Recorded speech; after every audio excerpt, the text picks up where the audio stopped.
ईश्वर तक पहुंचने का केवल एक ही मार्ग है या हर आत्मा के लिए एक अलग रास्ता है? रामकृष्ण परमहंस कहते हैं, जैसे एक ही तालाब के पानी को कोई लोटे से, कोई घड़े से, कोई हाथ से भरता है, वैसे ही ईश्वर को पाने के भी अनेक रास्ते हैं।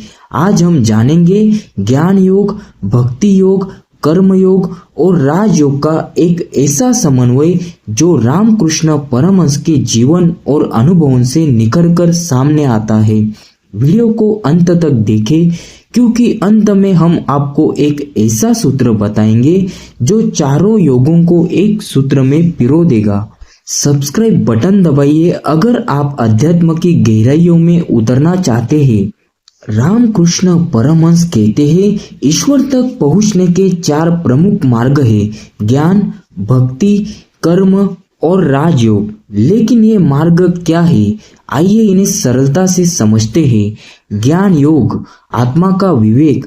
जब आत्मा पूछती है मैं कौन हूँ और उत्तर खोजने निकलती है, वही ज्ञान योग है।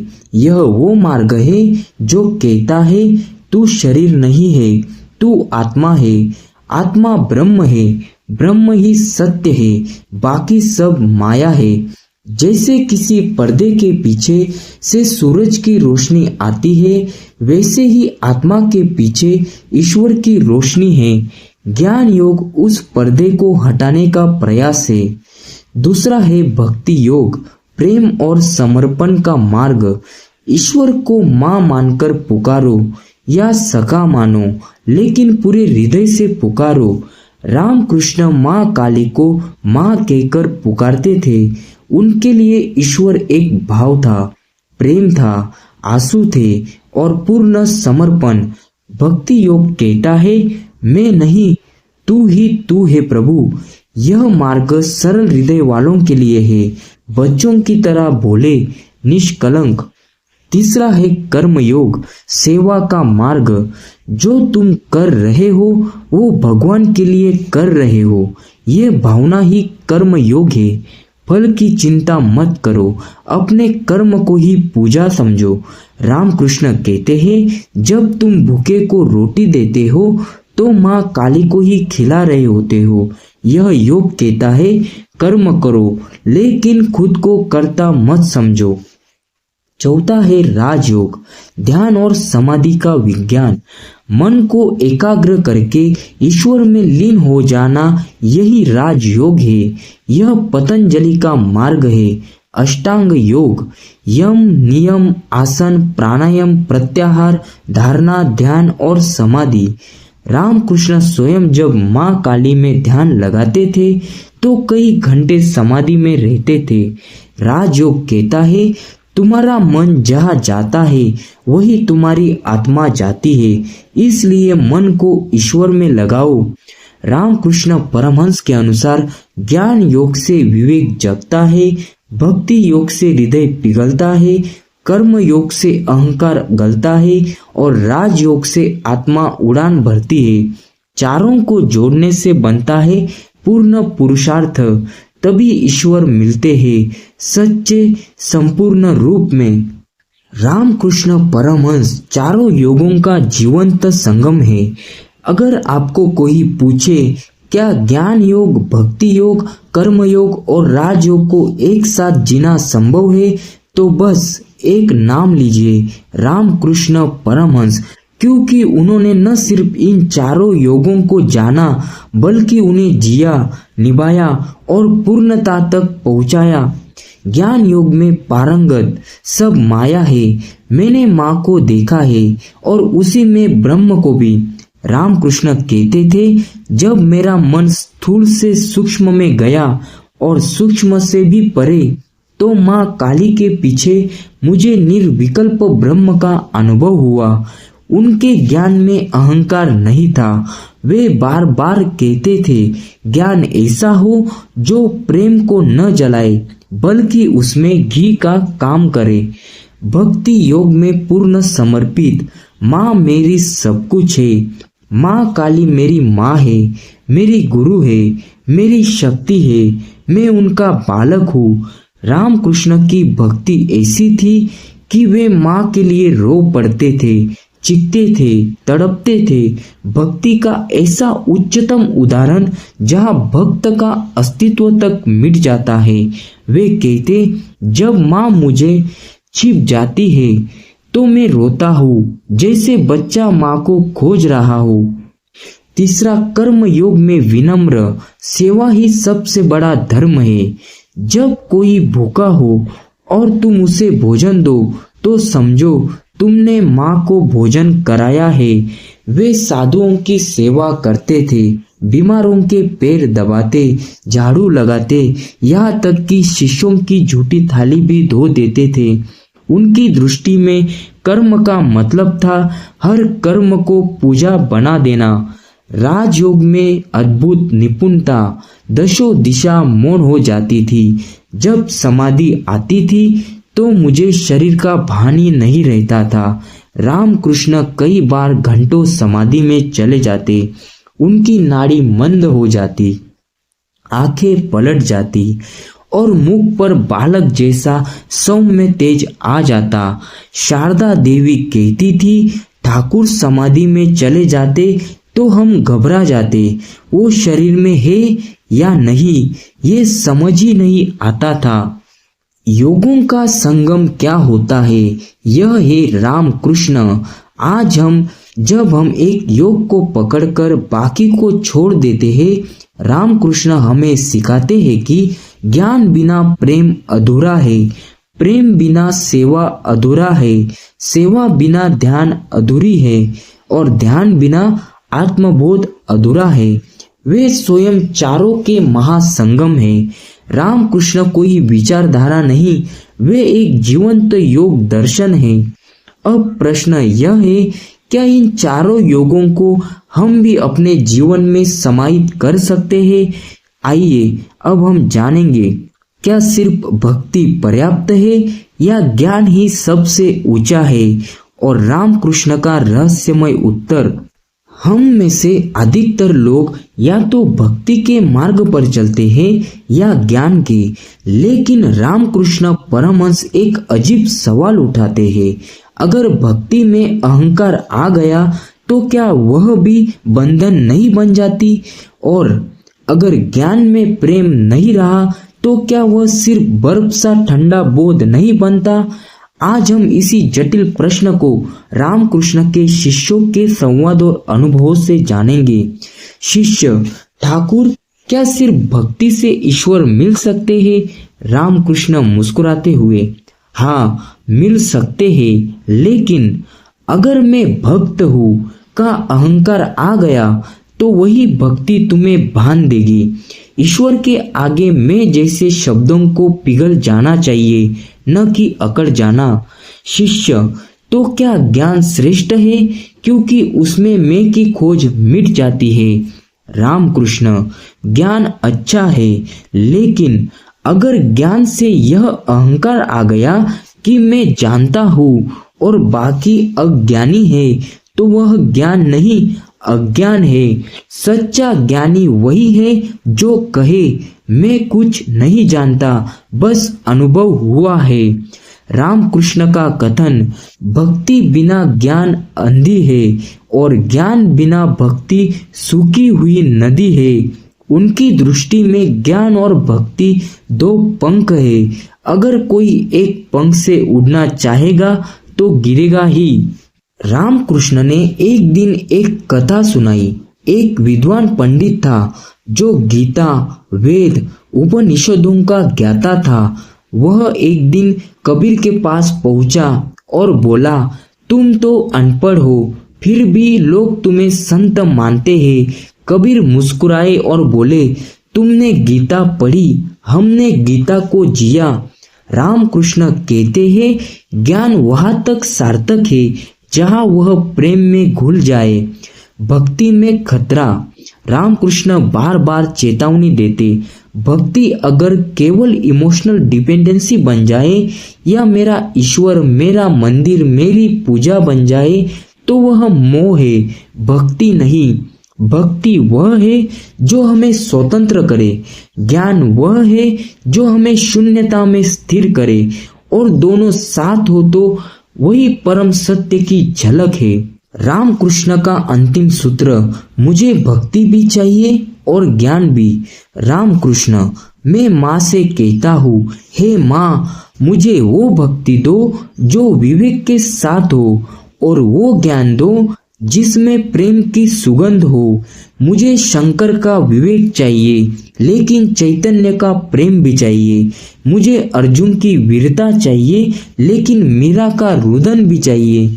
तो जब कोई पूछे क्या सिर्फ भक्ति काफी है या कि सिर्फ ज्ञान श्रेष्ठ है, तो रामकृष्ण मुस्कुराते हैं और कहते हैं दोनों अधूरे हैं जब तक वे एक न हो जाए, और जब तक एक हो जाए तभी आत्मा परमात्मा से मिलती है स्थायी रूप से।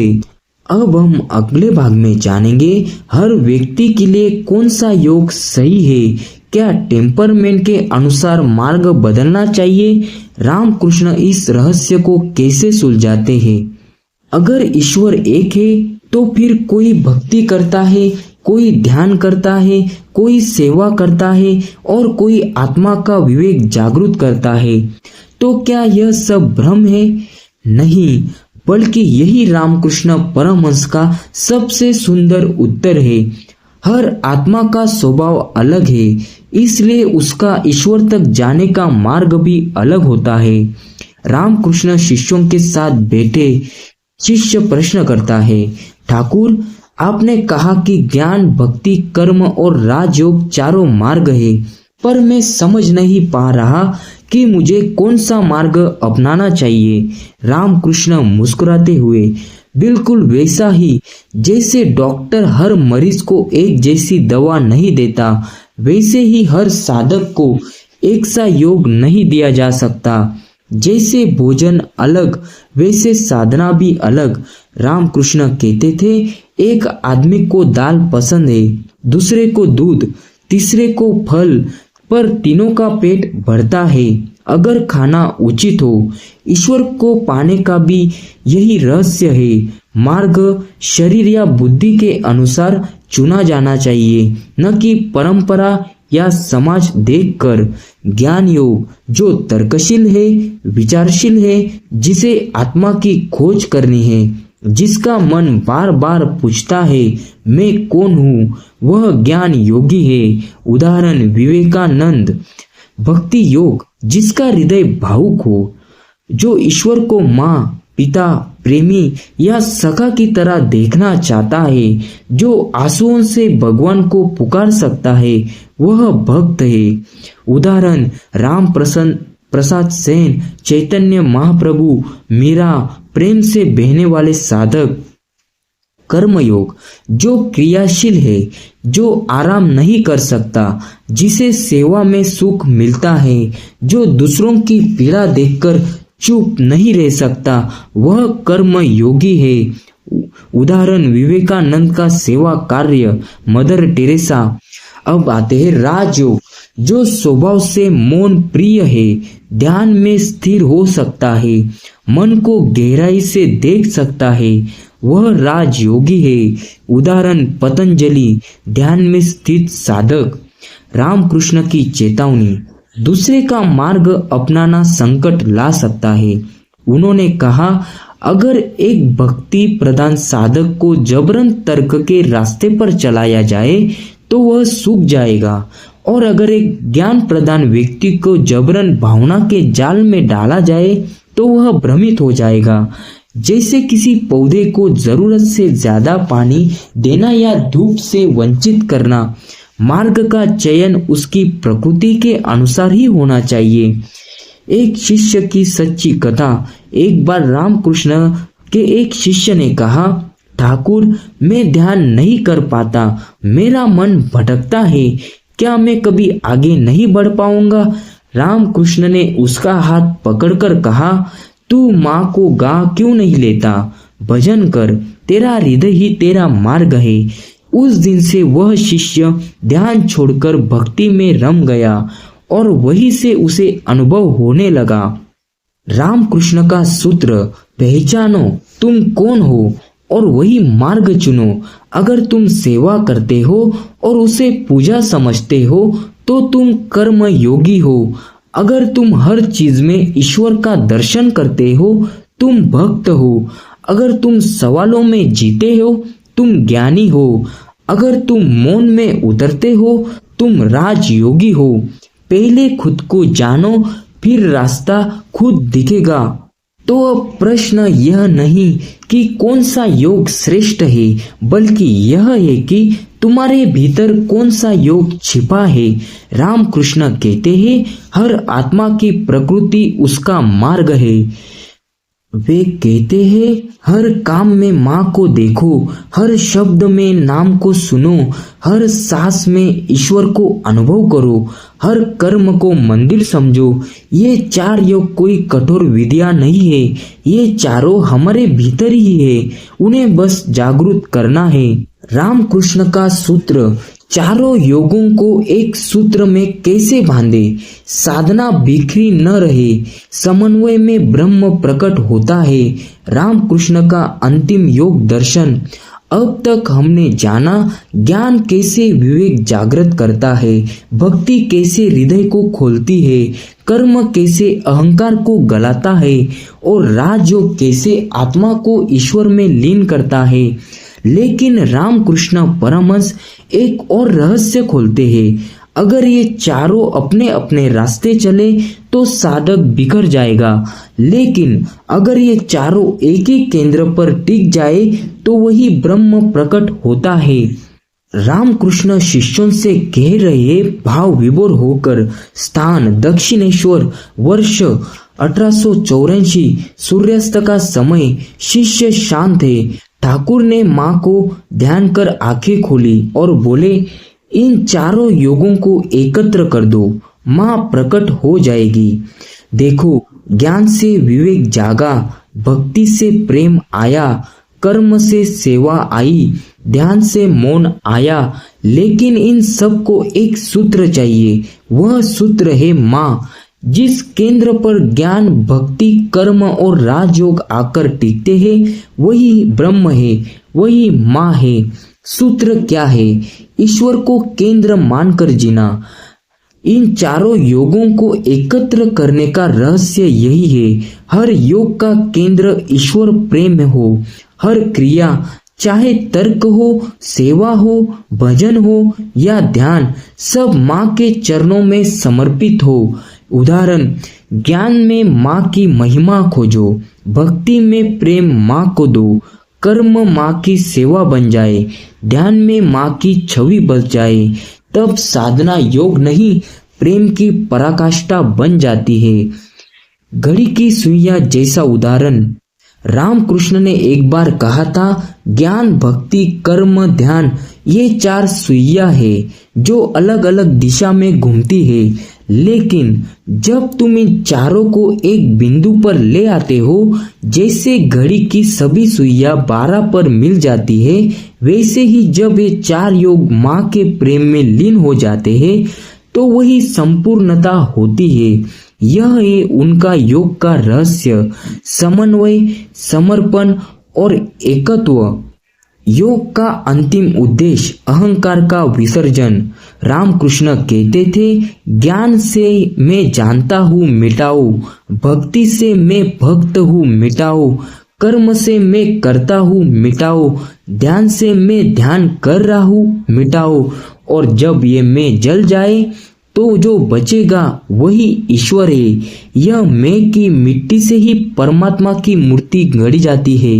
रामकृष्ण ने न कोई पंथ बनाया न कोई संस्था, उन्होंने सिर्फ एक सूत्र दिया, चारों योगों को माँ में विलीन कर दो, वही मोक्ष है। ज्ञान की अग्नि हो, भक्ति का जल हो, कर्म की भूमि हो और ध्यान की आकाश, इन चारों में माँ प्रकट होती है। अब आपसे एक निवेदन है, इन चारों योगों को एक माला में पिरो दीजिए। माला के दानों की तरह हर अभ्यास को प्रेम में बांधिए और प्रेम को माँ के चरणों में रख दीजिए। यही है रामकृष्ण का अद्भुत सूत्र, यही है संपूर्ण साधना, यही है योग की पराकाष्ठा। रामकृष्ण कोई किताब नहीं है, वे एक जीती जागती साधना है जो तुम्हारे भीतर से बोलना चाहती है। सुनो, शायद वो अभी भी तुम्हें पुकार रहे हैं। अगर ये सत्संग आपके हृदय को स्पर्श करता है तो इसे अपने परिवार, मित्रों और युवा पीढ़ी तक पहुंचाइए, क्योंकि जब रामकृष्ण की वाणी घर घर पहुंचेगी तब भारत फिर से आध्यात्म की धरती बन जाएगी। बेल आइकॉन दबाइए, चैनल को सब्सक्राइब करिए